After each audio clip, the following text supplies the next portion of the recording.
আসসালামু আলাইকুম ওরহমতুল্লাহ। সবাইকে ওয়েলকাম জানাচ্ছি আমার ফেসবুক পেজ এবং ইউটিউব চ্যানেলের পক্ষ থেকে। আমি মোহাম্মদ জুবায়ের হাসান ফুয়াদ, অধ্যয়নরত আছি শহীদ সৈয়দ নজরুল ইসলাম কলেজের দ্বিতীয় বর্ষের বিজ্ঞান বিভাগে। আমি আজকে আলোচনা করব উচ্চ মাধ্যমিক শ্রেণীর পদার্থবিজ্ঞানের দ্বিতীয় পত্রের একটি গুরুত্বপূর্ণ অধ্যায়, যার নাম হচ্ছে আধুনিক পদার্থবিজ্ঞানের সূচনা। তো এই অধ্যায়টি জানতে হলে এই অধ্যায়ের নামকরণের পিছনের ইতিহাস সম্পর্কে আমাদের কিছু জানতে হবে। তো এই অধ্যায়ের নাম হচ্ছে আধুনিক পদার্থবিজ্ঞানের সূচনা। আধুনিক পদার্থবিজ্ঞান বলতে বোঝানো হয়েছে যে 1900 সালের পর থেকে যে পদার্থবিজ্ঞানের আবিষ্কার হয়েছে সেই পদার্থবিজ্ঞানের কথা। এখানে 1900 সাল অর্থাৎ বিংশ শতাব্দী, 1900 সালের পূর্বে আমাদের যে পদার্থবিজ্ঞান ছিল সেগুলো মূলত আমাদের বিখ্যাত বিজ্ঞানী নিউটন, গ্যালিলিও তাদের বিভিন্ন সূত্রের মাধ্যমে আমরা সেই কনসেপ্টগুলো ক্লিয়ার করেছি। যেমন আমরা আধুনিক পদার্থবিজ্ঞানের সূচনা এই অধ্যায়ের পূর্বে আমরা পড়েছি পদার্থবিজ্ঞান প্রথম পত্রের বিভিন্ন অধ্যায়, যেমন নিউটনিয়ান মেকানিক্স, আরও বিভিন্ন অধ্যায়। তো সেই সব অধ্যায়গুলোতে আমরা বিজ্ঞানী নিউটনের দেওয়া বিভিন্ন সূত্র কাজে লাগিয়ে আমরা কনসেপ্টগুলো ক্লিয়ার করেছি। যেমন আমরা S equal to ut plus half at square, v is equal to u plus at, f is equal to ma, এরকম আরও বিভিন্ন সূত্র দিয়ে আমরা আমাদের কনসেপ্টগুলো ক্লিয়ার করেছি। আমরা আমাদের বিভিন্ন টাইপের ম্যাথগুলো সলভ করেছি। কিন্তু এই 1900 সালের পরে আমরা বিভিন্ন জটিল কিছু প্রবলেমের ফেস করি, যেগুলো এইসব সূত্র দিয়ে আমাদের পক্ষে সমাধান করা সম্ভব ছিল না।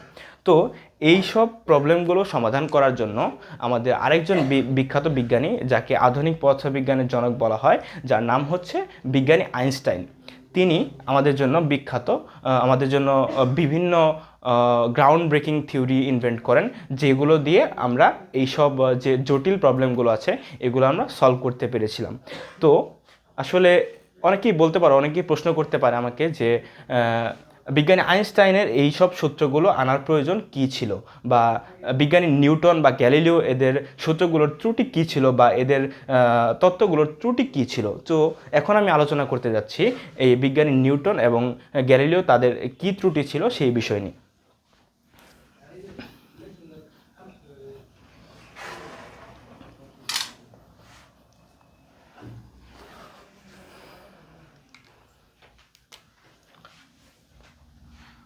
তো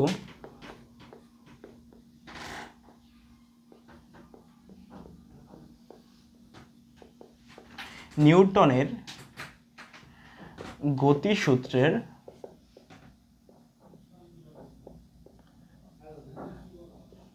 ত্রুটিসমূহ, নিউটনের গতিসূত্রের কিছু ত্রুটি রয়েছে যেগুলো দিয়ে আমরা আমাদের কমপ্লেক্স প্রবলেমগুলো আমরা সলভ করতে পারিনি।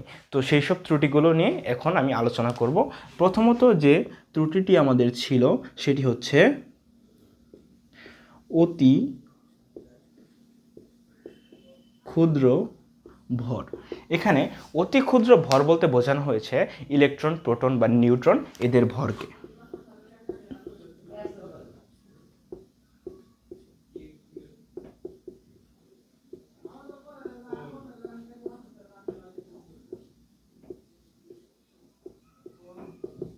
এদের ভরকে বোঝানো হয়েছে, অর্থাৎ এইসব ইলেকট্রন, প্রোটন, নিউট্রন এদের ভরগুলো হচ্ছে অতি নগণ্য।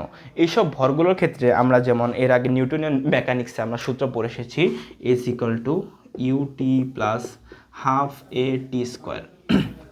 তো এইসব যে নগণ্য ভরের বস্তুগুলো আছে এগুলোর যদি আমরা অতিক্রান্ত দূরত্ব নির্ণয় করতে চাই, তাহলে যদি আমরা এইসব আমাদের উপাত্তসমূহ দিয়ে অতিক্রান্ত দূরত্বটি নির্ণয় করি, তাহলে আমরা যে ফলাফলটি পাবো, আমরা যদি আসলে একজন পর্যবেক্ষক কে নিয়ে যদি আমরা সেই দূরত্বটি পরিমাপ করি, তাহলে এই দুইটির মধ্যে আমরা ডিফারেন্স খুঁজে পাবো, অর্থাৎ এটি আমাদের ভুল প্রমাণিত হয়েছে।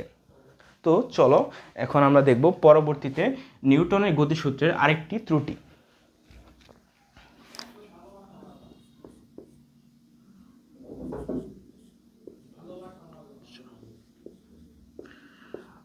দ্বিতীয় ত্রুটিটি হচ্ছে উচ্চ বেগ। এখানে উচ্চ বেগ বলতে বোঝানো হয়েছে যে আলোর কাছাকাছি বেগ। তোমরা সবাই জানো আলোর বেগ হচ্ছে 3 × 10⁸ মিটার পার সেকেন্ড। এটি হচ্ছে আলোর বেগ। অর্থাৎ আলোর বেগে যদি কোনো বস্তুকণা বা যদি কোনো বস্তু চলতে থাকে বা যদি কোনো গাড়ি চলতে থাকে, তাহলে সেই সব ক্ষেত্রে আমরা নিউটনের যে সূত্রসমূহ আছে, যেমন হলো v = u + at। তো এখানে v = u + at, ধরো একটি গাড়ি আলোর বেগের কাছাকাছি কোনো বেগ নিয়ে চলাচল করছে। এখন আমরা যদি এই সূত্র দিয়ে যদি এই গাড়িটির বেগ নির্ণয় করতে চাই, তাহলে আমরা যে উত্তরটি পাবো সেই উত্তরটির সাথে আমরা যদি এখানে প্রকৃত বেগ, অর্থাৎ যে এই গাড়িটি ড্রাইভিং করছিল তার কাছে যদি বলি যে গাড়িটির বেগ কত ছিল, তাহলে সে একটি বেগ বলবে, এবং আমরা যদি এই সূত্র দিয়ে একটি বেগ বের করি তাহলে অন্য একটি বেগ বের হবে। তাহলে এই দুইটি বেগের মধ্যেও আমরা ভিন্নতা খুঁজে পাচ্ছি, অর্থাৎ নিউটনের গতিসূত্রে আরেকটি ত্রুটি পাওয়া গেল। তো চলো অন্য একটি ত্রুটি দেখার আগে আমরা একটি সিদ্ধান্ত নিতে পারি এই দুটি ক্ষেত্রে, যে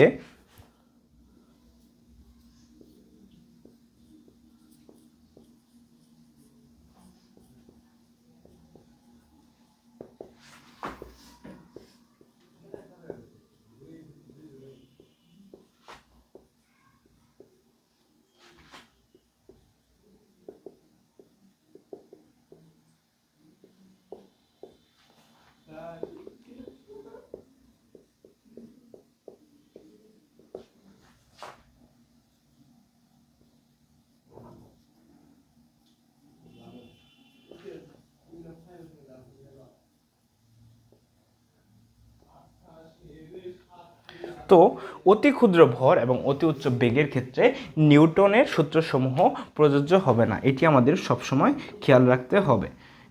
এই দুটি সিদ্ধান্ত থেকে আমরা এই কনসেপ্টে আসতে পারি। তো চলো এরপর আরেকটি গুরুত্বপূর্ণ একটি ত্রুটি আমরা দেখব নিউটনের গতিসূত্রের।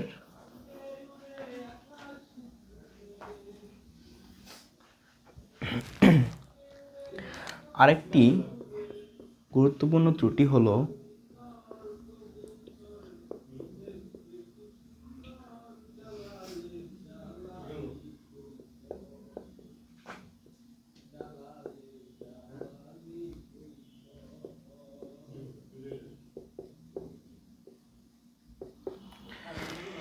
এক্ষেত্রে যে ত্রুটিটি আমরা পাই যে কোনো বস্তুর ত্বরণ যদি 10⁻10, এখানে 10⁻10 বলতে বোঝানো হয়েছে 1/10⁻10⁻10 মিটার পার সেকেন্ড স্কোয়ার। অর্থাৎ এই ত্বরণ নিয়ে যদি কোনো বস্তু চলে, তাহলেও আমরা এই নিউটনের গতিসূত্রের ত্রুটি খুঁজে পাই। ত্রুটিটা আসলে কি, আমরা ত্রুটিটা চলো দেখি। আমরা জানি নিউটনের গতিসূত্র হতে F = m × a। তাহলে এই সূত্র থেকে আমরা দেখি যে F সমানুপাতিক a।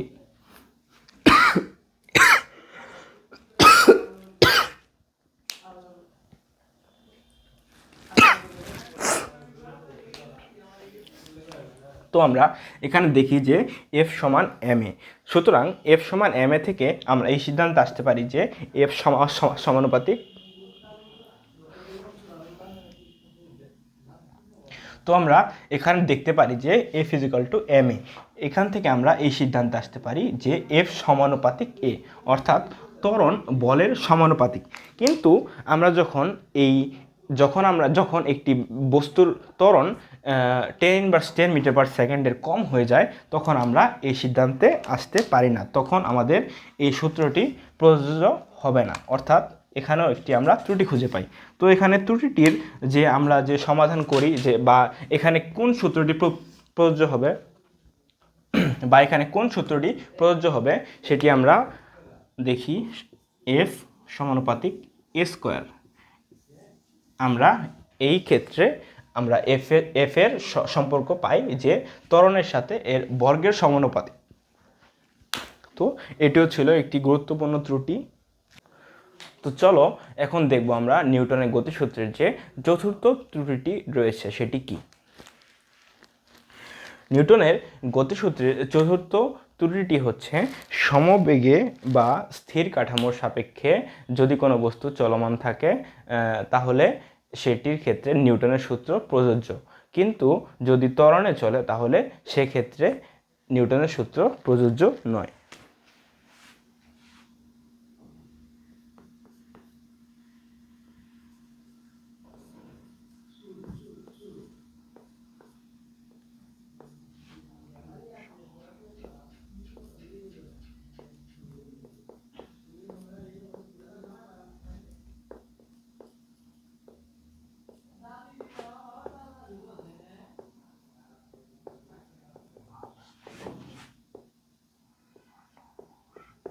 সমবেগে চলমান বা স্থির কাঠামোর সাপেক্ষে সমবেগে চলমান বা স্থির কাঠামোর ক্ষেত্রে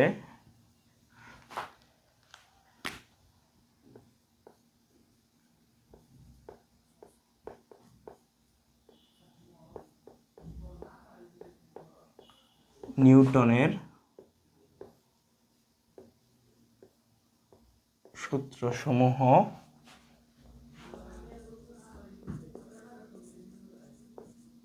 প্রযোজ্য, কিন্তু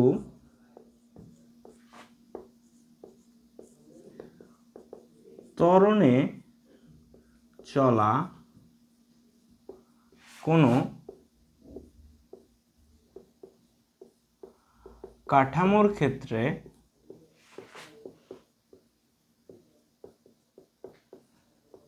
নিউটনের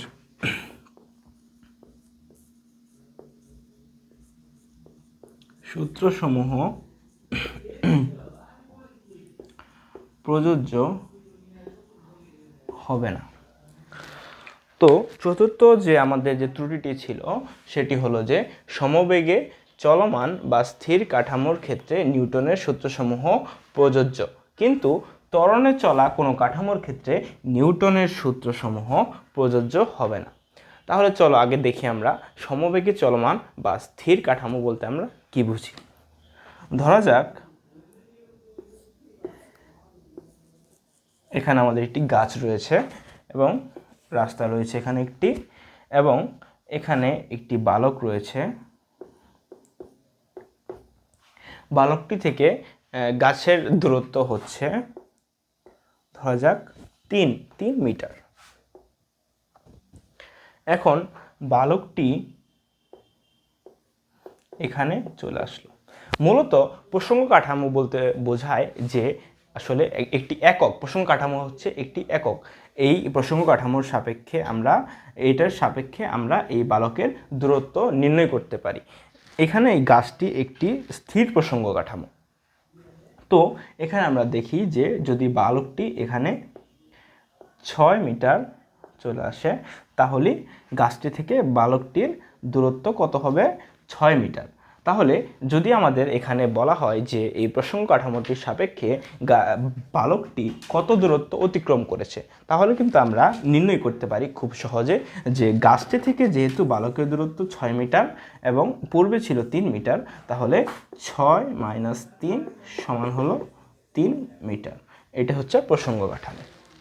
তো এটি হচ্ছে জড় প্রসঙ্গ কাঠামো। আবার যদি আমরা এখানে বলা হয়েছে আমাদের যে ত্বরণে চলা কোনো প্রসঙ্গ কাঠামোর ক্ষেত্রে নিউটনের সূত্রসমূহ প্রযোজ্য নয়। ত্বরণে চলা কোনো প্রসঙ্গ কাঠামো বলতে কি বোঝানো হয়েছে সেটি আমরা দেখব এখন একটি চিত্র সাহায্যে।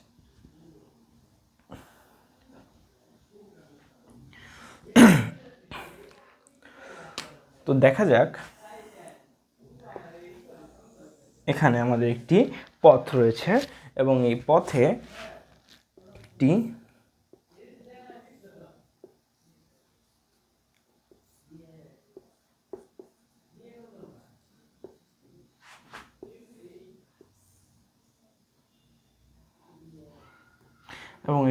একটি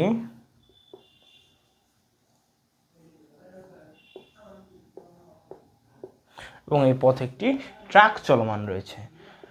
তো এই ট্রাকটি এখানে ভি বেগে এ ত্বরণ নিয়ে সামনের দিকে এগোচ্ছে এবং এই ট্রাকটির ভিতরে আমরা একটি বল রেখে দিয়েছি, সরি।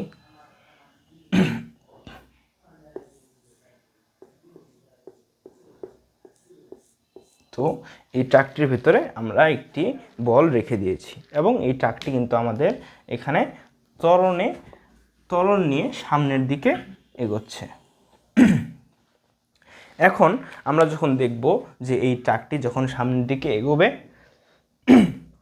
এই বলটি এখান থেকে ঘুরতে ঘুরতে ঘুরতে ঘুরতে এখানে চলে আসবে।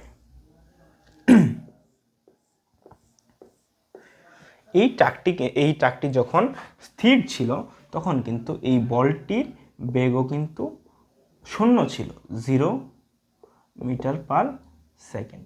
যখন বলটি এখান থেকে এখানে চলে এসেছে তখন এটি একটি দূরত্ব অতিক্রম করেছে। যেহেতু দূরত্ব অতিক্রম করেছে সেহেতু এই বলটির ভিতরে আমাদের অবশ্যই একটি বেগ রয়েছে। তো যেহেতু দূরত্ব অতিক্রম করেছে, বলটি কিন্তু আমাদের আর এখানে নেই, বলটি এখান থেকে ঘুরে ওখানে চলে গিয়েছে। তো বলটি যখন এখানে আছে তখন এস দূরত্ব অতিক্রম করেছে, এস দূরত্ব অতিক্রম করার ফলে অবশ্যই একটি ত্বরণ হয়েছে।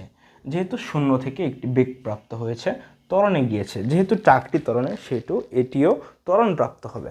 তাহলে এটি ত্বরণ প্রাপ্ত হলে বলটির অবশ্যই একটি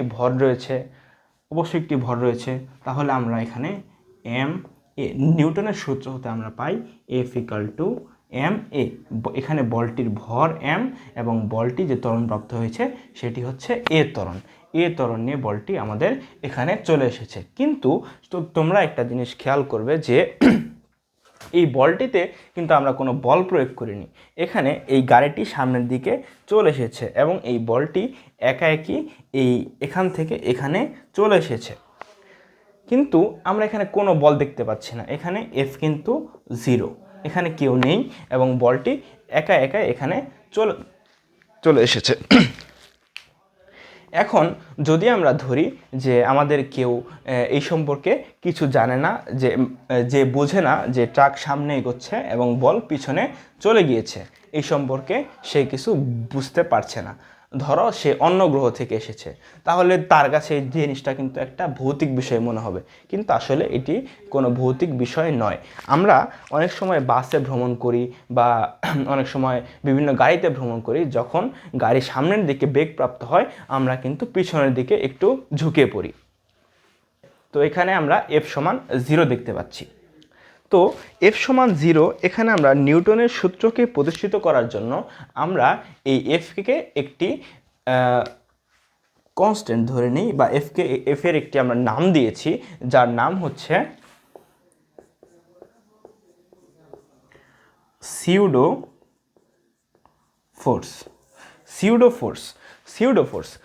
ফোর্সকে বলা হয় অলিক বল বা কাল্পনিক বল বা অদৃশ্য বল। এই অলিক বল এর মান হচ্ছে 0, আসলে কিন্তু কোনো বল দেওয়া হয়নি। তাহলে কোনো বল ছাড়াই যেহেতু আমাদের এই বলটি একটি ত্বরণ প্রাপ্ত হয়েছে এবং এই বলটির ভরও আছে, তাহলে এখানে কিন্তু আমরা অবশ্যই একটি মান পাবো। এখানে কিন্তু আমরা অবশ্যই একটি এমএ এর একটি নির্দিষ্ট মান পাবো। কিন্তু এম এর যখন আমরা মান এটার সাথে মিলাবো তখন কিন্তু আমরা এফ কিন্তু আমরা 0 পাচ্ছি, এফের সাথে আমরা কোনো মিল পাচ্ছি না। আমরা কিন্তু পড়েছি নবম দশম শ্রেণীতে যে নিউটনের প্রথম সূত্রই হচ্ছে F is equal two M A. তাহলে আমরা কিন্তু প্রথম সূত্রেরই একটি ত্রুটি পেয়ে গেলাম, এটা কিন্তু সমান হবে না। তো এটি ছিল নিউটনের গতিসূত্রের 4টি ত্রুটি। তো এখন চলো আমরা আমাদের পরবর্তী আলোচনায় যাচ্ছি। আমাদের এই অধ্যায়ে আরেকটি গুরুত্বপূর্ণ বিষয় সম্পর্কে জানতে হবে, সেটি হচ্ছে প্রসঙ্গ কাঠামো। তো এখন প্রসঙ্গ কাঠামো নিয়ে আলোচনা করতে যাচ্ছি।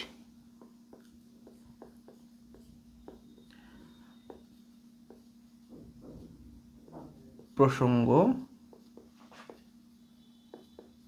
কাঠামো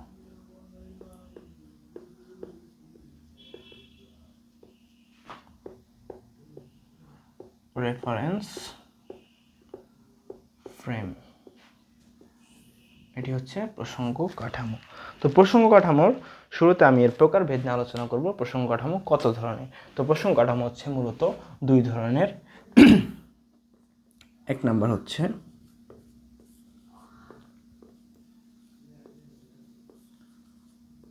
জড় প্রসঙ্গ কাঠামো,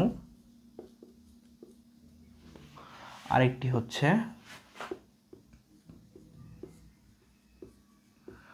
অজড় প্রসঙ্গ কাঠামো। তো চলো প্রথমে আমি আলোচনা করব জড় প্রসঙ্গ কাঠামো নিয়ে। জড় প্রসঙ্গ কাঠামো হচ্ছে যে যেখানে কোনো প্রসঙ্গ কাঠামোর সাপেক্ষে কোনো বস্তুর বেগ কনস্ট্যান্ট থাকবে, অর্থাৎ বেগ ধ্রুবক থাকবে, অর্থাৎ সমবেগে চলবে। তো ধরা যাক এখানে একটি বালক আছে এবং এই বালকটি ভি বেগ নিয়ে সামনের দিকে অগ্রসর হচ্ছে এবং এই ভিটা কিন্তু কনস্ট্যান্ট এখানে। তাহলে এই বালকটি কিন্তু আমরা এখন এই প্রসঙ্গ কাঠামোর সাপেক্ষে, ধরো এখানে একজন পর্যবেক্ষক আছে, এই গাছের ডালে এখানে একটি ডাল আছে এবং এখানে আরেকজন পর্যবেক্ষক বসে আছে। তাহলে কিন্তু এই পর্যবেক্ষক এই বালকটির এখান থেকে এর বেগ এবং এর কত ত্বরণে যাচ্ছে এবং সরি এখানে তো ত্বরণ নেই, এর বেগ নির্ণয় করতে পারবে এবং এর দূরত্ব নির্ণয় করতে পারবে এবং কত সময়ে কত দূরত্ব অতিক্রম করতে পারবে, এগুলো সব কিছুই নির্ণয় করতে পারবে। তো এটি গেল হচ্ছে জড় প্রসঙ্গ কাঠামো। জড় প্রসঙ্গ কাঠামোর ক্ষেত্রে আমরা জানি নিউটনের সকল সূত্র প্রযোজ্য। এখন আমরা দেখব অজড় প্রসঙ্গ কাঠামো। অজড় প্রসঙ্গ কাঠামো বিষয়টি হচ্ছে, ধরা যাক এখানে পূর্বের মতোই একটি গাছ রয়েছে এবং এখানে আমাদের অন্য একটি বালক রয়েছে। তো এখানে আমাদের যে অজড় প্রসঙ্গ কাঠামোটি আছে সেখানে আমরা দেখতে পারবো যে এখানে অন্য একটি বালক এখান থেকে এ ত্বরণ নিয়ে সামনের দিকে অগ্রসর হচ্ছে। এখানে যেহেতু এ ত্বরণ নিয়ে সামনের দিকে অগ্রসর হচ্ছে, যেহেতু এ ত্বরণ নিয়ে সামনের দিকে অগ্রসর হচ্ছে, তাহলে এর ভি কখনোই কনস্ট্যান্ট হবে না, এর ভি প্রতি মুহূর্তে পরিবর্তন হবে। কিন্তু আমরা যে জড় প্রসঙ্গ কাঠামোটি দেখেছি এখানে আমাদের ভি কিন্তু সর্বদা একই, অর্থাৎ বালকটি সমবেগে চলমান ছিল। তাহলে আমরা এখানে লিখতে পারি এখানে ভি কনস্ট্যান্ট ছিল, কিন্তু এখানে ভিটা কনস্ট্যান্ট নয়, ভিটা এখানে কনস্ট্যান্ট নয়। এখানে এই গাছটির সাপেক্ষে, এই প্রসঙ্গ কাঠামোটির সাপেক্ষে এখানে যদি আমরা কোনো পর্যবেক্ষককে আবার সেই রকম এই পূর্বের মতো যদি কোনো পর্যবেক্ষককে এই গাছে যদি আমরা উঠিয়ে দিয়ে বলি যে এই বালকটির বেগ বের করতে, এই বালকটির কত দূরত্ব অতিক্রম করবে বা এরকম কোনো তথ্য যদি বের করতে বলি, তাহলে কিন্তু আমরা এটি বের করতে পারবো। অনেকেই হয়তো ভাবছো যে এখানে যেহেতু সমবেগে চলছে, এখানে ত্বরণে চলছে, তাহলে কিভাবে আমরা নিউটনের সূত্র দিয়ে এগুলো বের করতে পারবো। কিন্তু আসলে বিষয়টি এমন নয়। এখানে আমরা নিউটনের সূত্র দিয়ে এই বালকটির ক্ষেত্রে আমরা সকল তথ্য উপাত্ত বের করতে পারবো। কিন্তু যদি আমরা দেখি যে ধরো এই বালকটি এখানে একটি বল নিয়েছে হাতে এবং এই বলটি, ধরো এই বালকটির হাতে একটি বল আছে, এখন এই বলটি সে সামনের দিকে অগ্রসর হচ্ছে, ধরো সামনের দিকে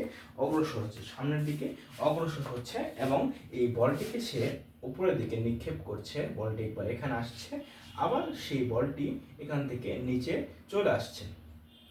এখন আমরা যদি এই পর্যবেক্ষক যে এখানে রয়েছে সেই পর্যবেক্ষককে যদি আমরা বলি যে এই বলটি কত সময়ে এইখানে ছিল বা কত সময়ে এই বলটি এই শূন্যে ভাসমান ছিল, এরকম যদি তথ্য আমরা বের করতে বলি, ধরো আমাদের এই পর্যবেক্ষকটি আমাদের বলেছে যে এটি এক সময়ে আকাশে ভাসমান ছিল।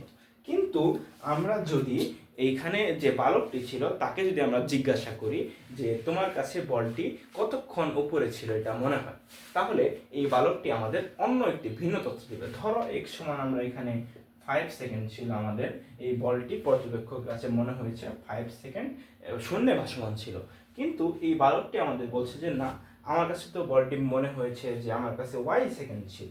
এখানে y সেকেন্ড সমান কত হতে পারে? এখানে y সেকেন্ড সমান তোমরা ধরে নাও যে 8 বা 9 সেকেন্ড ছিল। তাহলে এটি কিন্তু কোনো অ্যাকুরেট মাপ না বা কোনো কনস্ট্যান্ট বেরো না, এটি আমরা এমনিতেই ধরে নিয়েছি। তাহলে আমরা পর্যবেক্ষক এবং এইখানে যে মূল যে বালকটি ছিল তার দুইজনের সিদ্ধান্তের মধ্যে কিন্তু আমরা পার্থক্য দেখতে পাচ্ছি। তাহলে এখানে কিন্তু আমরা নিউটনের সূত্রসমূহ, এই নিউটনের সূত্রসমূহ এখানে কিন্তু যে পর্যবেক্ষক ছিল সে কিন্তু সকল তথ্য উপাত্ত বের করেছিল নিউটনের সূত্র দিয়ে।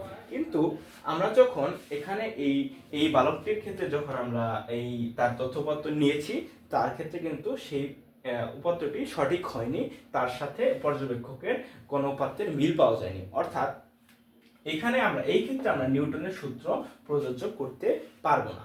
তো এই দুইটি যে আমরা চিত্র দেখলাম, এখান থেকে আমরা কিছু সিদ্ধান্তে উপনীত হতে পারি। সিদ্ধান্তগুলো হচ্ছে, এখন সিদ্ধান্তগুলো লিখে দিচ্ছি আমি।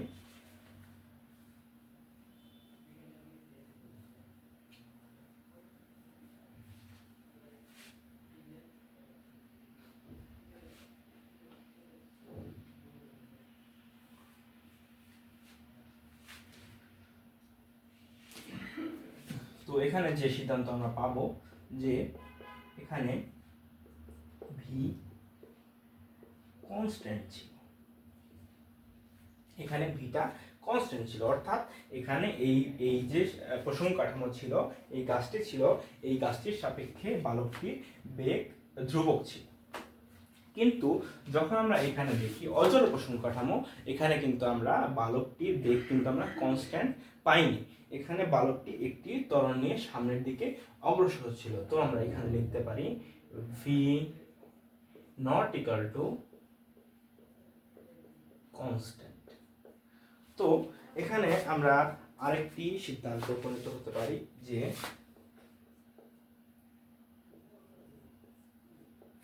জড় প্রসঙ্গ কাঠামোর ক্ষেত্রে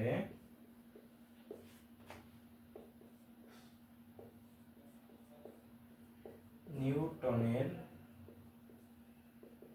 সূত্রসমূহ প্রযোজ্য হবে। কিন্তু এখানে আমরা দেখেছি যে বালকটির বল নিক্ষেপের সময় এবং পর্যবেক্ষকের সময় দুটি ভিন্নতা আছে। তাহলে এখানে আমরা বলতে পারি যে অজড়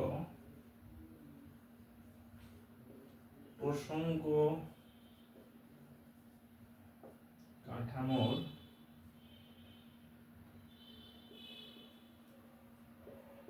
ক্ষেত্রে নিউটনের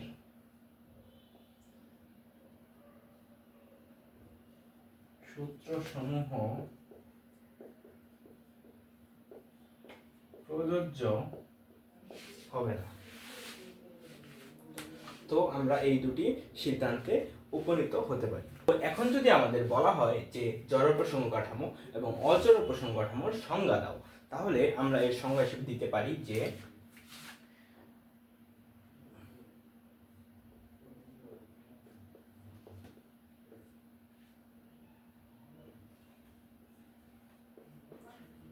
সমবেগে চলমান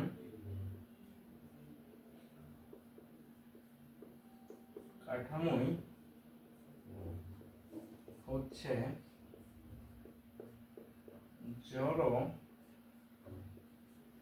প্রসঙ্গ কাঠামো। এবং এখানে আমরা লিখতে পারি যে এর সংজ্ঞা দিতে পারি আমরা যে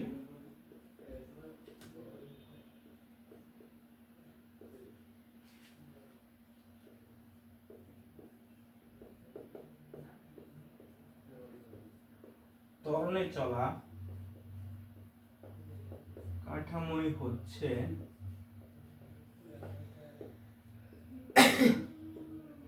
অজড় প্রসঙ্গ কাঠামো। তো আমরা এতটুকু দিলেই আশা করি হয়ে যাবে, এবং আর যে এই দুটি যে বৈশিষ্ট্য ছিল দুটি করে, সেটি আমরা এই সংজ্ঞার ভিতরে ইনক্লুড করে দিতে পারি।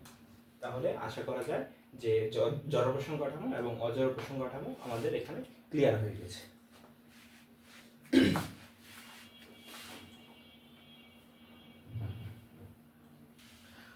এই অধ্যায়ের আরেকটি গুরুত্বপূর্ণ বিষয় হচ্ছে রিলেটিভিটি বা আপেক্ষিকতা। তো আমি এখন আপেক্ষিকতা কিছু সূত্রের মাধ্যমে, যে নিউটনের সূত্রের যে ত্রুটি, এইটি প্রমাণ করব এবং আপেক্ষিকতা বিষয়টি আসলে কি সেটি বোঝানোর চেষ্টা করব। তো চলো শুরু করা যাক।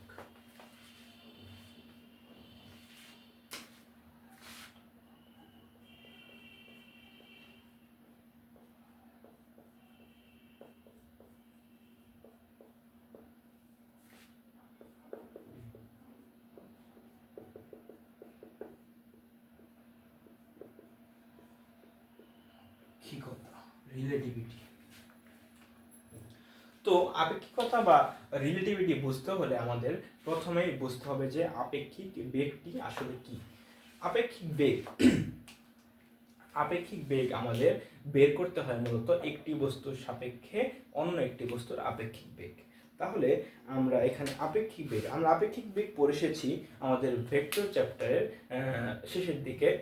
কিছু তোমার ছাতা, বৃষ্টি ছাতার অঙ্কতে, তারপরে আবার নদী নৌকার অঙ্কতেও কিছু আপেক্ষিক বেগের আমরা অঙ্ক করেছি। তো সেখানে আমরা পড়ে এসেছি যে আপেক্ষিক বেগ সমান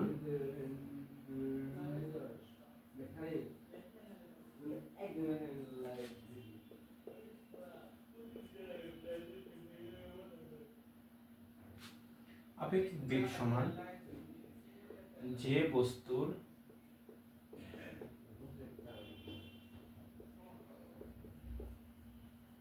আপেক্ষিক বেগ প্রয়োজন তার প্রকৃত বেগ মাইনাস যার সাপেক্ষে তার প্রকৃত বেগ। এটি হচ্ছে আপেক্ষিক বেগ বের করার ফর্মুলা, যেটি আমরা ইতিমধ্যে এর আগে ব্যবহার করে বিভিন্ন ম্যাথ সলভ করেছি। তো আমরা আপেক্ষিক বেগের সূত্র হতে দেখলাম যে আপেক্ষিক বেগ সমান হচ্ছে যে বস্তুর আপেক্ষিক বেগ প্রয়োজন তার প্রকৃত বেগ মাইনাস যার সাপেক্ষে আপেক্ষিক বেগ বের করব তার প্রকৃত বেগ। তো এখন চলো আমরা আপেক্ষিক বেগ এই সূত্র দিয়ে কিছু ম্যাথ করব। তো চলো ম্যাথগুলো দেখা যাক এখন।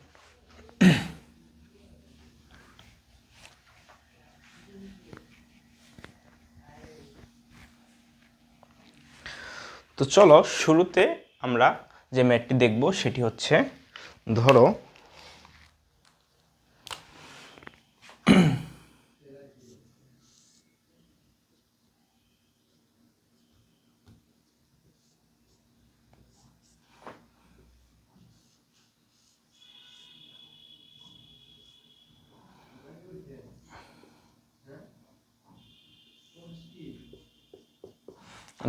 এখানে একটি গাড়ি আছে এবং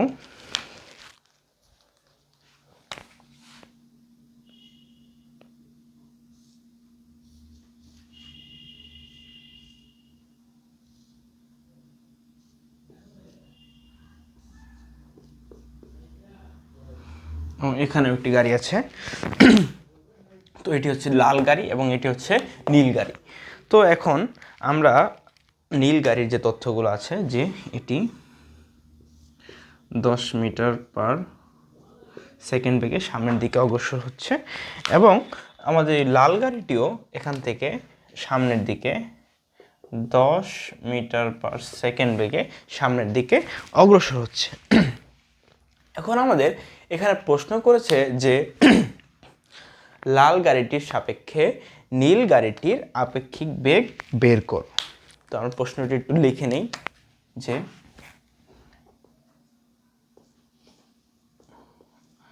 লাল গাড়িটির সাপেক্ষে, দেখা যাবে না হয়তো, অনেক ছোট হয়ে গেল,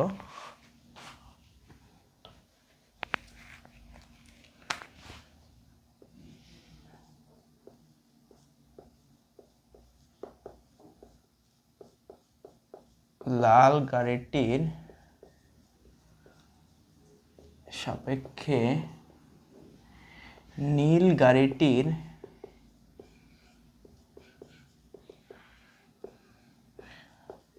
আপেক্ষিক বেগ বের করো। তো এটি হচ্ছে আমাদের যে প্রশ্নটি ছিল, এটি হচ্ছে আমাদের প্রশ্ন। তো এখন আমাদের বের করতে বলেছে এখানে যে নীল গাড়িটির আপেক্ষিক বেগ।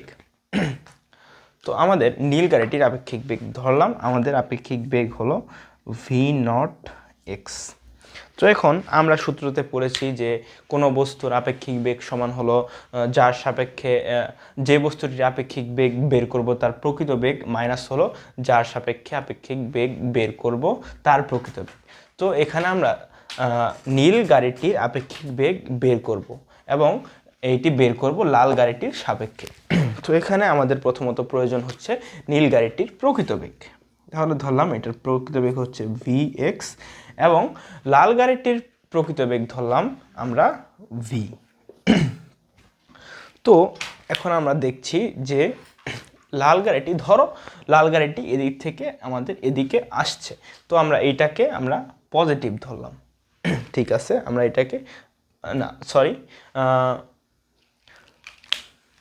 তো ধরো এখন এটাকে আমরা ভি ধরলাম। এখন নীল গাড়িটি সামনের দিকে অগ্রসর হচ্ছে এবং লাল গাড়িটি পেছনের দিকে আসছে এবং এখানে আমরা নীল গাড়িটির প্রকৃত বেগ আমরা পাই 10 এবং লাল গাড়িটির প্রকৃত বেগ আমরা পাই 10। যেহেতু আমরা এদিকে প্লাস ধরেছি সেহেতু আমাদের এদিকটাকে মাইনাস ধরতে হবে অবশ্যই। তাহলে এখানে আমরা 10 মিটার পার সেকেন্ড পাই এবং এখানে একটা মাইনাস চিহ্ন ছিল এবং এটার বেগ হচ্ছে 10। যেহেতু এদিক থেকে উল্টা দিকে আসছে, বাম দিকে আসছে, তাহলে আমাদের অবশ্যই এটাকে মাইনাস ধরে নিতে হবে, -10। তাহলে এটা আমরা আপেক্ষিক বেগ কত পাবো, সমান হবে 10 + 10 = 20 মিটার পার সেকেন্ড। তাহলে এটা আমাদের হয়ে গেল এখানকার অ্যান্সার। তো আমরা কিন্তু এখন আলোচনা করতেছি ক্লাসিক্যাল ফিজিক্স, অর্থাৎ আধুনিক পদার্থবিজ্ঞানের যে পূর্বের যে আলোচনা সেই সব সূত্র, অর্থাৎ আমরা এখানে কিন্তু এই যে সূত্রটি ইউজ করেছি যে আপেক্ষিক বেগ, এটি কিন্তু আমরা পূর্বেই আলোচনা করেছিলাম। এখানে আধুনিক পদার্থবিজ্ঞানের তেমন কিছু নেই। তো এখান থেকে আমরা নীল গাড়িটির আপেক্ষিক বেগ বের করতে পেরেছি। তাহলে এখন আমরা পরবর্তী ম্যাথটিতে যেতে পারি।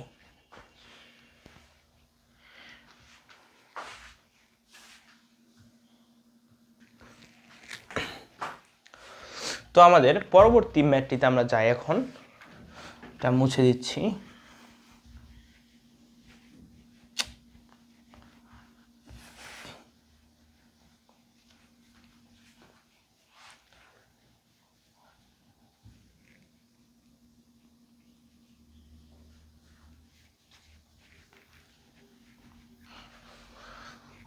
তো পরবর্তী আমরা যে ম্যাথটি দেখব সেটি হচ্ছে, ধরো এখানে রয়েছে আমাদের সূর্য মামা,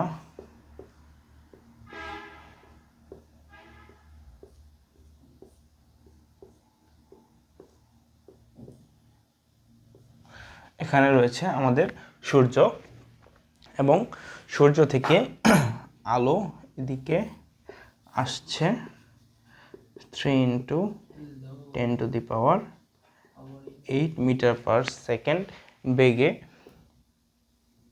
আলো পৃথিবীর দিকে আসছে এবং এই মুহূর্তে আমাদের এখানে একটি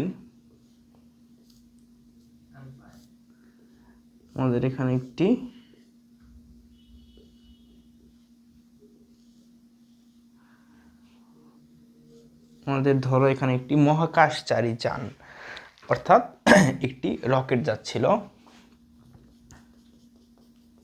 এবং এই রকেটে একজন মহাকাশচারী ছিল। তো আমাদের প্রশ্ন করেছে যে মহাকাশচারী ছিল, তো আমাদের প্রশ্ন করেছে যে মহাকাশচারীর সাপেক্ষে আলোর বেগ কত ছিল। তাহলে আমাদের মূলত এই আলোর বেগটিকেই বের করতে বলা হয়েছে এবং সেটি হলো এইটার সাপেক্ষে। তো আমাদের এখানে মহাকাশযানের বেগ দেওয়া ছিল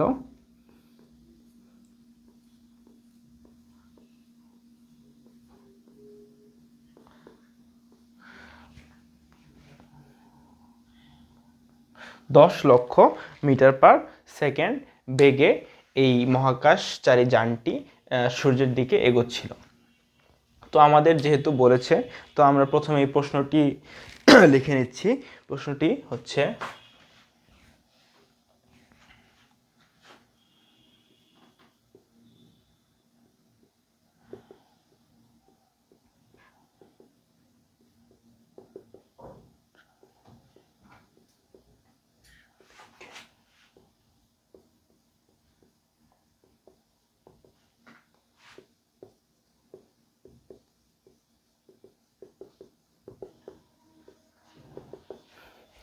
আমাদের প্রশ্ন ছিল যে মহাশূন্যচারীর সাপেক্ষে আলোর বেগ নির্ণয় করো।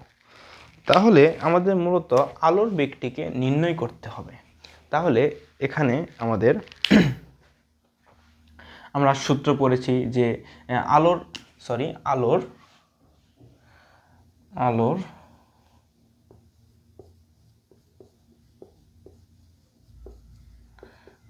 আপেক্ষিক বেগ নির্ণয় করো। তো আমরা আপেক্ষিক বেগের সূত্র পড়েছি যে যার আপেক্ষিক বেগ নির্ণয় করব তার প্রকৃত বেগ মাইনাস যার সাপেক্ষে আপেক্ষিক বেগ নির্ণয় করব তার প্রকৃত বেগ। তো এখন আমাদের এখানে বিষয়টি হচ্ছে যে আলোর আপেক্ষিক বেগ নির্ণয় করতে হবে। এখানে আলোর আপেক্ষিক বেগ, তাহলে আমাদের আলোর প্রকৃত বেগটা কত আছে? তাহলে আমরা এখানে ধরো যে আলোর আপেক্ষিক বেগকে আমরা আবার ধরে নিলাম v0x, এবং আলোর যে বেগ ছিল সেটাকে আমরা ধরলাম vx, এবং মহাকাশচারী যানের যে বেগ ছিল সেটিকে আমরা ধরলাম হলো v। তাহলে এখানে vx হলো আলোর প্রকৃত বেগ, তাহলে এখানে আমরা vx লিখব মাইনাস। তো আমরা vx-কে এখানে আগে লিখে ফেলেছি, অর্থাৎ এটাকে আমরা প্লাস ধরে ফেলেছি। যেহেতু আমরা এদিকে প্লাস ধরেছি সেহেতু আমাদের অবশ্যই এদিকটাকে মাইনাস ধরতে হবে। তাহলে আমরা এখানে লিখব যে মাইনাস v। তাহলে এখানে আমরা পাবো vx প্লাস v সমান হলো 3 × 10⁸ প্লাস 10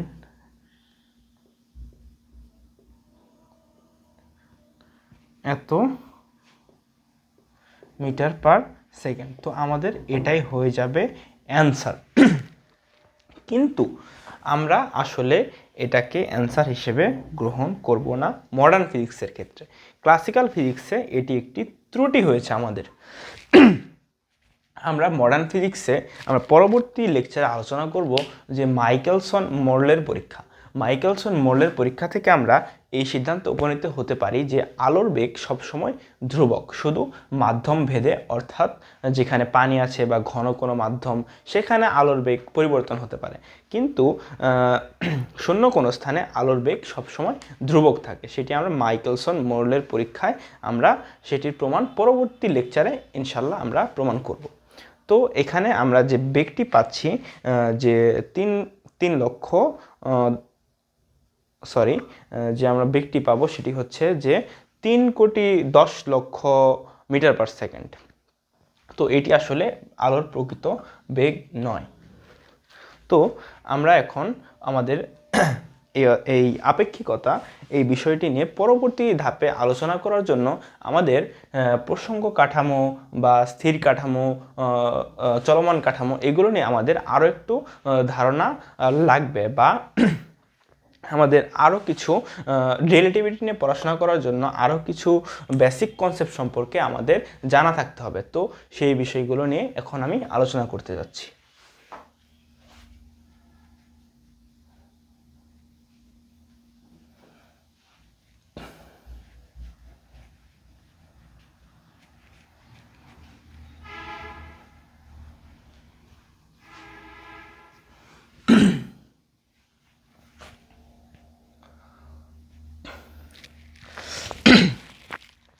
তো আমরা এর আগে প্রসঙ্গ কাঠামো সম্পর্কে পড়েছি।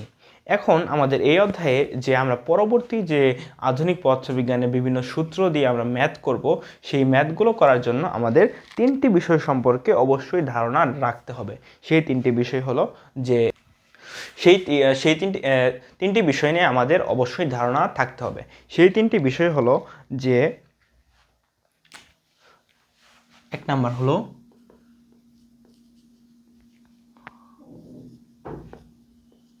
স্থির কাঠামো, যাকে আমরা এস দিয়ে প্রকাশ করব। এরপর হচ্ছে চলমান কাঠামো, যাকে আমরা এস প্রাইম দিয়ে প্রকাশ করব। আর 3 নাম্বার হচ্ছে ঘটনা। এই তিনটি বিষয় আমাদের এই অধ্যায়ে পরবর্তী সময়ে বিভিন্ন ম্যাথ করার সময় আমাদের প্রয়োজন হবে। তো তার আগে আমি তোমাদেরকে আরেকটু রিলেটিভিটি নিয়ে আরেকটু বেসিক ধারণা দিতে চাই। যে ধরা যাক এখানে একটি বালিকা ছিল, এখানে একটি বালিকা ছিল এবং এটি একটি পথ ছিল আমাদের। তো এখানে আরেকজন বালক ছিল, এখানে আমাদের আরেকজন বালক ছিল। তো বালকটি এখানে আবার সেই পূর্বের মতো সে একটি বল নিয়ে ক্যাচ খেলতেছিল, যে সে বল উপরে দিচ্ছিল, আবার সে উপর থেকে বল নিচে চলে আসছিল, সে আবার ক্যাচ ধরে ফেলতেছিল। তো যখন বালকটা এখানে স্থির আছে, তখন এই বালিকার কাছেও মনে হবে যে বলটি শুধু সে উপর থেকে নিচে নিক্ষেপ করছে। যখন সে স্থির ছিল এই বালকটি, তখন এই বালিকার কাছে মনে হবে যে সে বলটি শুধু উপরে নিচে নিক্ষেপ করছে এবং আবার ধরে ফেলছে। কিন্তু আমরা এখন খেয়াল করব যে যদি আমরা এই বালককে একটি স্কেটিং বোর্ড দিয়ে দিই, ধরো এটি একটি স্কেটিং বোর্ড, এই স্কেটিং বোর্ড নিয়ে বালক বলটি নিক্ষেপ করেছে, ধরো বলটি নিক্ষেপ করেছে, বলটি নিক্ষেপ করার পর বালকটি এখানে চলে এসেছে এবং তার নিচে তো স্কেটিং বোর্ড আছেই, তো এখানে চলে এসেছে। এখনও বলটি এতক্ষণ ধরো বাতাসেই ছিল এবং বলটি পুনরায় বালকের হাতে চলে এসেছে। তো এখন বালিকার কাছে এটি মনে হবে যে এটি মূলত হয়েছে হলো প্রাস বা দ্বিমাত্রিক গতি, কারণ বালিকা দেখছে যে এখান থেকে বল এখানে উঠেছে, অর্থাৎ এখান থেকে ধরো বালিকার কাছে ধরো এখান থেকে বল এখানে যখন ছিল তখন মনে হবে এখান থেকে এখানে চলে গিয়েছে, এটিও একটি প্রাস, আবার এখান থেকে এখানে চলে গিয়েছে, এটিও প্রাস। বালিকার কাছে এমন মনে হবে, কিন্তু আসলে বালকের কাছে মনে হচ্ছে যে সে এখান থেকে বল নিক্ষেপ করে, অর্থাৎ এখান থেকে নিক্ষেপ করে এখানেই ধরে ফেলেছে।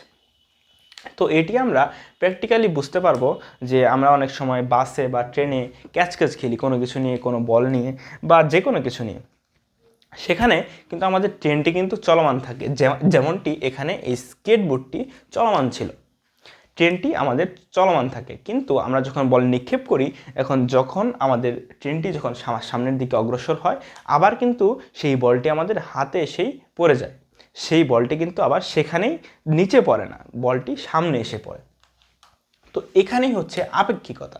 এখানে আমাদের একজন পর্যবেক্ষকের সাপেক্ষে না, বিভিন্ন পর্যবেক্ষকের সাপেক্ষে এখানে আমাদের বলটির উত্থান এবং পতন বিশ্লেষণ করতে হবে। তো এখন প্রশ্ন করতে পারে যে এখানে কোনটি সঠিক হয়েছে, বালকের কাছে শুধু তো এটি একটি উপরে নিচেই হয়েছে, উপরে নিচে মানে নিক্ষেপ করছে আবার সে ধরে ফেলছে, এরকম একটা ঘটনা ঘটেছে, আবার বালিকার ক্ষেত্রে এটি প্রাস হয়েছে। তো কোনটি সঠিক এখানে আসলে মূলত দুইটি সঠিক, এখানে ভিন্ন ভিন্ন পর্যবেক্ষকের সাপেক্ষে হয়েছে। কিন্তু এখন আমরা কিন্তু এই দুইটি ঘটনা কিন্তু আমাদের একবারে প্রমাণ করতে হবে, বা এমন কোনো সূত্র বা এমন কোনো ল আবিষ্কার করতে হবে, এমন কোনো ল আনতে হবে যেটি দিয়ে আমরা এই বালক এবং বালিকা এই উভয়ের বক্তব্যকে আমরা সঠিক হিসেবে প্রমাণ করতে পারব।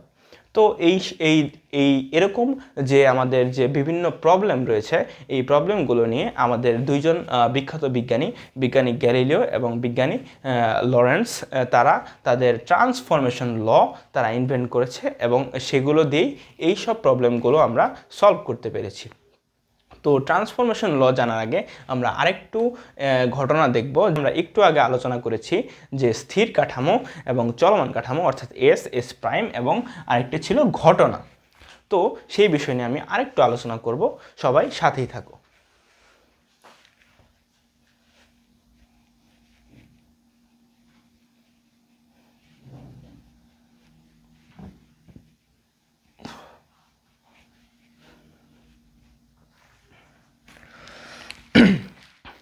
তো ধরা যাক এখন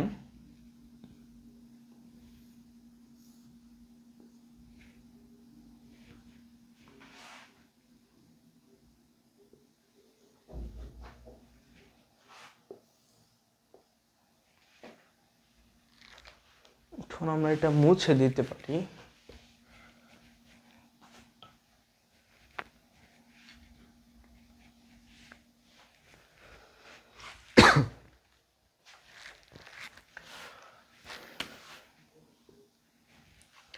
তো এখানে ধরা যাক আমাদের সেই বালিকাটি ছিল এবং এটি হচ্ছে সেই স্থির কাঠামো, অর্থাৎ এস কাঠামো, এবং এখানে সেই বালকটি ছিল আমাদের।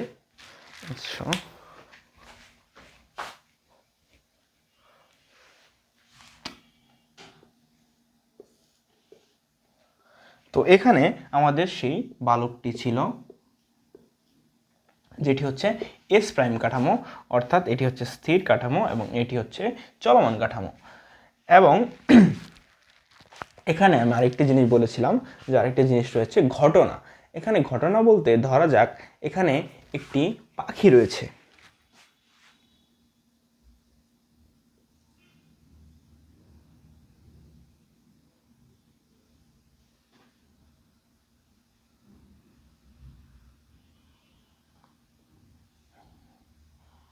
তো যাই হোক, এটি আমি আসলে পাখি আঁকতে পারি না। পাখি ধরো এটা একটা পাখি, এখানে এটা হলো আমাদের একটি ঘটনা, পাখিটি উড়ছে,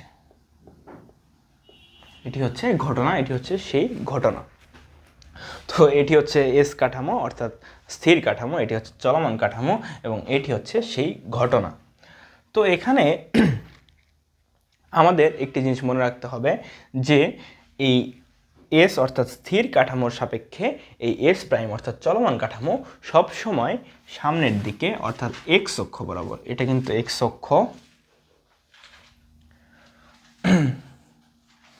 এটা ওয়াই অক্ষ, সরি এটা জেড অক্ষ এবং এটা ওয়াই অক্ষ, এটা এক্স ওয়াই এবং জেড অক্ষ। তো এটি হচ্ছে এক্স ওয়াই জেড অক্ষ। তো এখানে যেটি বললাম যে এই স্থির কাঠামোর সাপেক্ষে এই চলমান কাঠামো সবসময় সমবেগে চলবে, অর্থাৎ এখানে ভি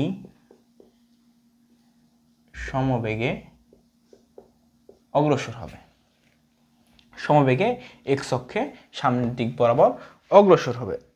তো এখন যদি আমাদেরকে বলা হয় যে এখানে, তো এখানে আমরা যদি আমাদের বলা হয় যে স্থির কাঠামোর সাপেক্ষে এই ঘটনাটি কত দূরত্বে হচ্ছে, তাহলে আমরা এখানে ধরে নিব যে এটি এক্স দূরত্বে সংঘটিত হচ্ছে। আবার আমরা যদি বলা হয় এই চলমান কাঠামো থেকে ঘটনাটি কত দূরত্বে আছে, তাহলে আমরা ধরে নিব সেটি হচ্ছে এক্স প্রাইম, সেটি হচ্ছে এক্স প্রাইম দূরত্বে সংঘটিত হচ্ছে।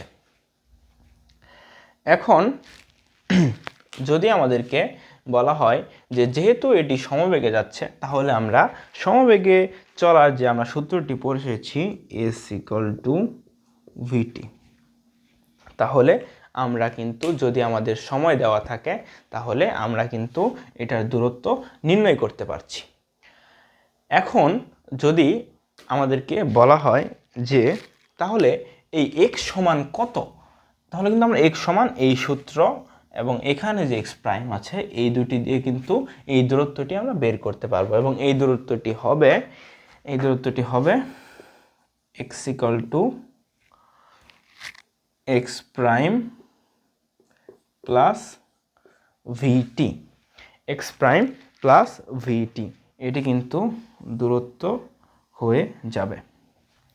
তো আমরা দেখলাম যে চলমান স্থির কাঠামো থেকে ঘটনা পর্যন্ত যে দূরত্বটি ছিল সেই দূরত্বটি আমরা পেয়েছি x equal to x prime plus VT. কিন্তু আমরা এখানে একটি ভুল খুঁজে পাই বলতে আসলে আমরা আমাদের যে বিজ্ঞানী আছে, বিজ্ঞানী গ্যালিলিও, তার কিছু শর্ত রয়েছে। তার প্রথমত তার যে শর্তটি আছে সেটি হচ্ছে যে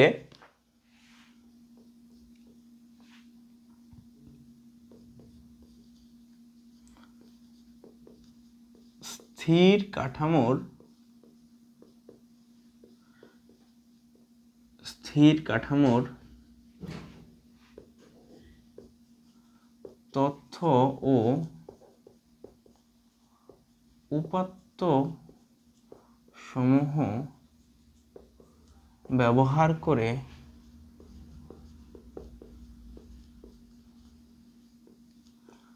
গতিশীল কাঠামোর তথ্য উপাত্ত নির্ণয় করতে হবে। তো তার যে শর্তটি আছে তার কিন্তু এই যে তার যে কন্ডিশনটা দিয়েছে আমাদের, এই কন্ডিশনের বাইরে গিয়ে কিন্তু আমরা তার কোনো ল ইউজ করতে পারবো না। আর আমরা যদি ইউজও করি তাহলে সেটা আমাদের অবশ্যই ভুল হবে। তো যেটি বলেছেন তিনি যে স্থির কাঠামোর তথ্য ও উপাত্তসমূহ ব্যবহার করে গতিশীল কাঠামোর তথ্য উপাত্ত নির্ণয় করতে হবে। তাহলে আমরা এখানে এখানে দূরত্বটি পেয়েছি এটি কিন্তু আমাদের স্থির কাঠামোর সাপেক্ষে। আমাদের যে কন্ডিশনটা ছিল সেটি কিন্তু এটার পুরোপুরি বিপরীত হয়ে গিয়েছে। তাহলে কিন্তু আমরা সরাসরি এই কন্ডিশন ইউজ করতে পারবো না। এবং তার আরেকটি যে শর্ত আছে সেটি হচ্ছে যে সেটি হলো প্রাইম এবং প্রাইম ছাড়া কোনো উপাত্ত একই পাশে থাকতে পারবে না। অর্থাৎ চলমান কাঠামোর সাপেক্ষে কোনো তথ্য উপাত্ত তার সাথে যদি স্থির কাঠামোর সাপেক্ষে কোনো তথ্য উপাত্ত একসাথে থাকে তাহলে সেটি গ্রহণযোগ্য হবে না। যেমনটি আমরা এখানে দেখতে পাই, এখানে কিন্তু টি এর সাথে কিছু ছিল না, টিটা ফাঁকা ছিল। তাহলে এখানে এক্স কিন্তু প্রাইম আছে কিন্তু টি এর সাথে কোনো প্রাইম নেই, তাহলে আমরা এটি ইউজ করতে পারবো না। তার যে কন্ডিশন আছে তার কন্ডিশনের সাথে বিপরীতধর্মী। তাহলে আমরা গ্যালিলিওর রূপান্তর সূত্র থেকে আমরা কি পাই? গ্যালিলিওর রূপান্তর সূত্র থেকে আমরা পাই যে x prime is equal to x minus VT, এটি হচ্ছে গ্যালিলিওর রূপান্তর সূত্র। তো আমরা এটি ইউজ করব না। এটি হচ্ছে গ্যালিলিওর রূপান্তর সূত্র। এখন তোমরা বলতে পারো যে শুধু আমি এক্স অক্ষ বরাবর দূরত্ব, অর্থাৎ এখানে যে ঘটনাটি ছিল, অর্থাৎ এখানে যে পাখিটি ছিল, পাখিটি থেকে এক্স অক্ষ থেকে পাখিটির দূরত্ব বের করেছি। এখন যদি বলা হয় যে এই স্থির জড়প্রসঙ্গ কাঠামো থেকে পাখিটি কত উচ্চতায় আছে, তাহলে আমরা এখানে বলতে পারবো যে y prime is equal to y. কারণ এখন ধরো এখানে আমাদের সেটি ছিল যে এটি ছিল হলো এস কাঠামো, এটি ছিল এস প্রাইম কাঠামো এবং এখানে সেই ঘটনাটি ছিল। এখন দেখো এইটি যদি এক্স অক্ষ, ওয়াই অক্ষ, জেড অক্ষ, জেড অক্ষ, তাহলে এখান থেকে এই পাখিটির উচ্চতা, অর্থাৎ এখান থেকে এই পাখিটির উচ্চতা যতটুকু আমরা যদি এস এস অর্থাৎ স্থির কাঠামোর সাপেক্ষে নির্ণয় করি, তাহলেও কিন্তু পাখিটির উচ্চতা ঠিক সেম হবে। তাহলে কিন্তু আমাদের এখানে ওয়াই এর মানের কোনো পরিবর্তন হচ্ছে না। আবার যদি বলো জেড অক্ষ, এখানে যদি কেউ বলে যে জেড অক্ষ বরাবর দূরত্ব কত বা জেড অক্ষ বরাবর ঘটনার কিছু বর্ণনা করো, তাহলে কিন্তু আসলে জেড অক্ষ বরাবর আসলে আমাদের কোনো ঘটনা ঘটেনি বা পাখিটি ওদিকে বরাবর যায়নি বা বালকটিও জেড অক্ষ বরাবর যায়নি। এখানে জেড অক্ষ বরাবর বোঝানো হয়েছে এখানে এক্স অক্ষ মানে হলো এক্স অক্ষ হলো এদিকে, ওয়াই অক্ষ হলো এদিকে এবং জেড অক্ষ হলো সামনের দিকে। কিন্তু পাখিটি সামনের দিকে এখানে উঠছে এবং বালকটিও সামনের দিকে অগ্রসর হচ্ছে শুধু এক্স অক্ষ বরাবর। আমি কিন্তু প্রথমেই বলেছি যে বালিকাটির সাপেক্ষে অর্থাৎ স্থির কাঠামোর সাপেক্ষে এই চলমান কাঠামোটি ভি সমবেগে এক্স অক্ষ বরাবর সামনের দিকে অগ্রসর হচ্ছে। তাহলে এখানে যে আমরা জেডটি পাবো, তাহলে সেখানে আমরা পাবো Z prime is equal to Z. আবার এখানে কিন্তু আমরা টিও কিন্তু সমানই পাবো, অর্থাৎ এখানে আমরা পাবো টি প্রাইম ইজ ইকাল টু টি। এটি ছিল আমাদের গ্যালিলিওর রূপান্তর সূত্র। তো এখান থেকে আমাদের আরেকটি আরও এই গ্যালিলিওর রূপান্তর সূত্র নিয়ে আমরা আরও এরকম 4টি উপাত্ত পাবো, যেটিকে বলা হয় হলো গ্যালিলিওর রূপান্তর সূত্র, গ্যালিলিওর বিপরীত রূপান্তর সূত্র, যেটিকে বলা হয় গ্যালিলিওর বিপরীত রূপান্তর সূত্র। এগুলো হলো গ্যালিলিওর রূপান্তর সূত্র। তাহলে এই 4টি হলো গ্যালিলিওর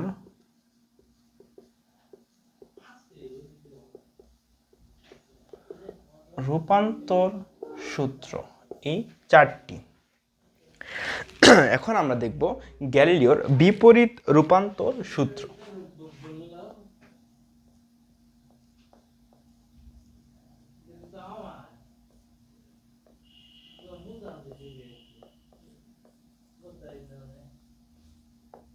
গ্যালিলিওর বিপরীত রূপান্তর সূত্র। তো গ্যালিলিওর বিপরীত রূপান্তর সূত্র ক্ষেত্রে আমরা দেখব যে এখানে আসলে একটি শর্ট টেকনিক রয়েছে, যেটি আমি এখন বলতে যাচ্ছি। যে গ্যালিলিওর বিপরীত রূপান্তর সূত্রের ক্ষেত্রে অনেকেই ভাববে শুধু এইগুলো আমরা এক্সচেঞ্জ করে দিব, অর্থাৎ প্রাইমগুলো এই পাশে দিয়ে দিব এবং নন প্রাইমগুলো এই পাশে দিয়ে দিব। তো আসলে এটি করলে আমাদের গ্যালিলিওর বিপরীত রূপান্তর সূত্রটি আমাদের হবে না। তো এটির জন্য একটি শর্ট ফর্মুলা রয়েছে বা শর্ট টেকনিক রয়েছে, তোমরা বলতে পারো। যে এখানে আমরা প্রথমত করব হলো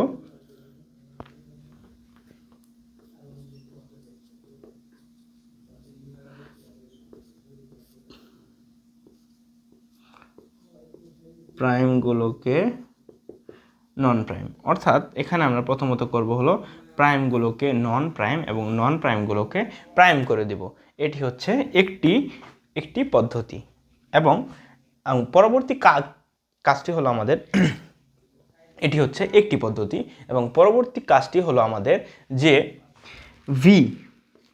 ভি যদি থাকে তাহলে ভিকে আমাদের মাইনাস ভি করে দিতে হবে।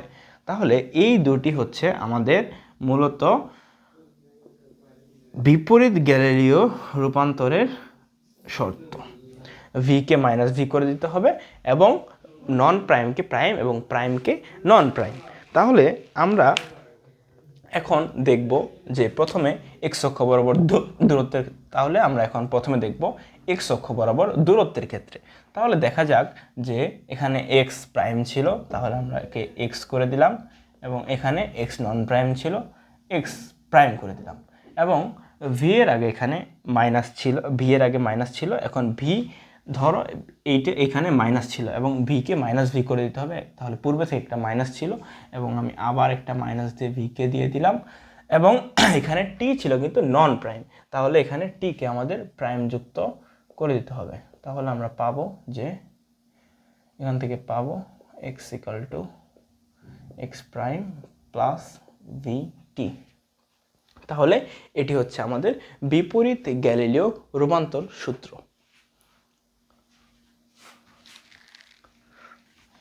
তো এখন দেখব আমরা যে ওয়াই অক্ষ থেকে এই ঘটনাটি কত উচ্চতায় ঘটেছে বা ওয়াই অক্ষ থেকে কত দূরত্বে এই ঘটনাটি ঘটেছে। আমরা কিন্তু যখন এই সূত্রটি নামিয়েছি তখন কিন্তু আমরা চিত্রকে দেখিয়ে দিয়েছিলাম যে এস কাঠামো অর্থাৎ স্থির কাঠামো এবং এস প্রাইম কাঠামো অর্থাৎ চলমান কাঠামো থেকে ঘটনার যত দূরত্ব এবং স্থির কাঠামো থেকে ঘটনার সেম দূরত্ব, তাহলে এখানে আমাদের ওয়াইয়ের কোনো পরিবর্তন হচ্ছে না।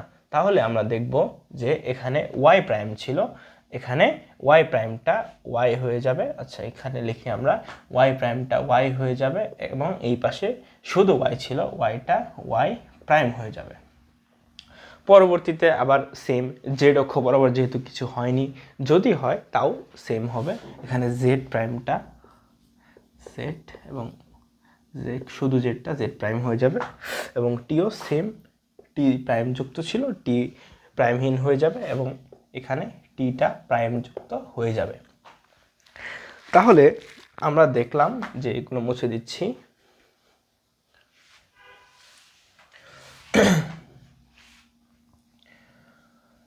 এই চারটি হলো বিপরীত গ্যালিলীয় রূপান্তর এবং এই চারটি হলো গ্যালিলীয় রূপান্তর সূত্র এবং এই ফর্মুলার মাধ্যমেই আমরা বিপরীত গ্যালিলীয় থেকে বিপরীত গ্যালিলীয় যেতে পারি এবং আবার পুনরায় এই গ্যালিলীয় থেকে বিপরীত গ্যালিলীয় থেকে গ্যালিলীয়তে আসতে পারবো। তাহলে আমাদের এই ফর্মুলাটা অবশ্যই আমাদের মনে রাখতে হবে। এই ফর্মুলাটা ছাড়া কিন্তু আমরা গ্যালিলীয় থেকে বিপরীত গ্যালিলীয়তে যেতে পারবো না, আবার বিপরীত গ্যালিলীয় থেকে গ্যালিলীয়তেও আসতে পারবো না। আসলে এটি মুখস্থ করার কিছু না, এইটি মনে রাখলেই এই বিপরীত গ্যালিলীয় সূত্র অটোমেটিকলি আমাদের মাথায় থাকবে। তো আজকের মতো আমি এখানে শেষ করছি, দেখা হচ্ছে পরবর্তী কোনো ক্লাসে। আজকের ক্লাসটি সবাই জানাবেন যে কেমন হলো, এটি আমার প্রথম ক্লাস ছিল, সবাই জানাবেন এবং পরবর্তী কোনো ক্লাসে লেকচার 2 এই অধ্যায়ের দেখা হচ্ছে ইনশাল্লাহ খুব তাড়াতাড়ি। সবাইকে ধন্যবাদ জানাচ্ছি সাথে থাকার জন্য। আসসালামু আলাইকুম ওয়া রাহমাতুল্লাহ।